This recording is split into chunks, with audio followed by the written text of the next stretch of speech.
अस्सलाम वालेकुम। उम्मीद करती हूँ सब लोग खैरियत से होंगे और यही दुआ है कि तमाम लोग अपने अपने घरों में खैर व आफ़ियत के साथ खुश रहें, आबाद रहें अपनी फ़ैमिली के साथ।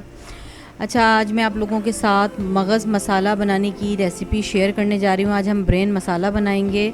आज मैं बकरे का मगज़ बनाऊंगी ब्लैक पेपर और हरी मिर्चों के साथ। इसमें हम लाल मिर्च का इस्तेमाल नहीं करेंगे।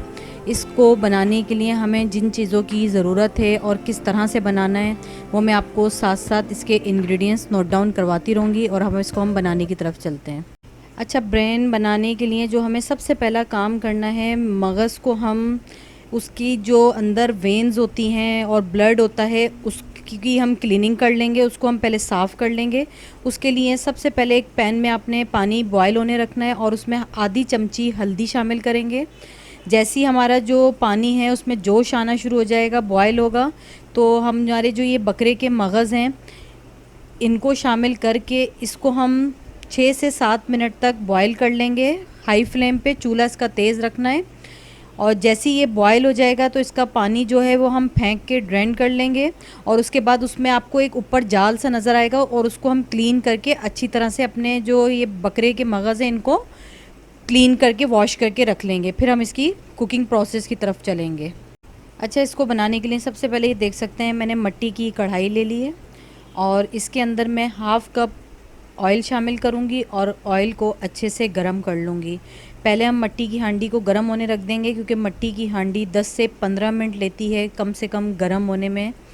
तो मैंने इसीलिए ऑयल ऐड करके मिट्टी की हांडी को गरम होने रख दिया है। आप लोग किसी भी पैन में किसी भी कढ़ाई में बना लीजिएगा, यह आप लोगों की अपनी चॉइस है। मिट्टी की हांडी का एक अपना ही टेस्ट होता है, तो मैं इसलिए ज़्यादातर मिट्टी की हांडी या कढ़ाई या बर्तन यूज़ करती हूँ इसको बनाने। अब जैसे ही हमारा ऑयल गर्म हो जाएगा तो हम इसके अंदर छोटी सी एक प्याज लेकर और उसको फाइन चॉप करके उसमें हम अपनी प्याज शामिल कर देंगे। अच्छा, प्याज शामिल करने के बाद इसको हम थोड़ा सा सॉफ्ट कर लेंगे।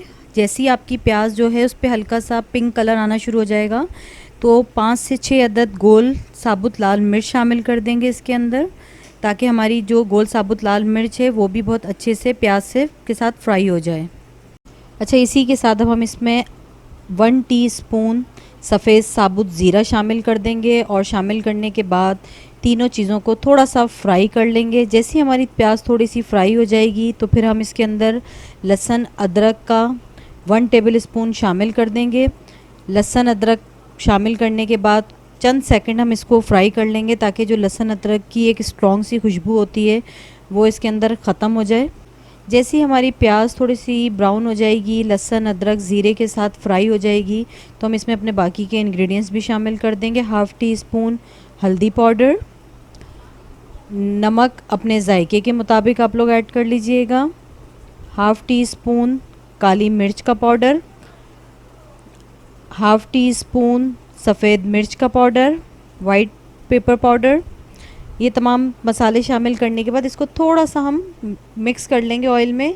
चंद सेकंड के लिए इसको फ्राई कर लेंगे मसाले। उसके बाद हम इसके अंदर एक बड़े साइज़ का टमाटर लेकर उसको चॉप कर लेंगे। 4 से 5 अदद हरी मिर्च और एक छोटा सा नींबू लेके उसके 3 से 4 पीसेस करके इसके अंदर शामिल कर देंगे और इनको तमाम चीज़ों को भून लेंगे अच्छे से। मसाले को अच्छे से भून लेना है, टमाटर हमारे सॉफ्ट हो जाएं, गल जाएं।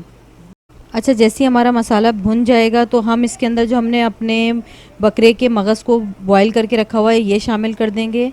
मगज़ शामिल करने के बाद आपने इसको बहुत ज़्यादा दबाना या तोड़ना नहीं है, इसके थोड़े थोड़े से चंक्स बाकी रहने चाहिए इसमें, क्योंकि फिर अगर हम बहुत ज़्यादा तोड़ देंगे तो बिल्कुल पेस्ट फॉर्म में आ जाएगा।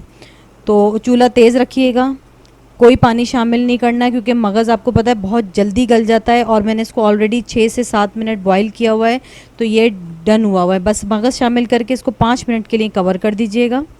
अच्छा, ये देख सकते हैं मैंने इसको 5 मिनट कवर किया था। उसके बाद हमारा ये जो ब्रेन है मसाला ये रेडी हो गया है।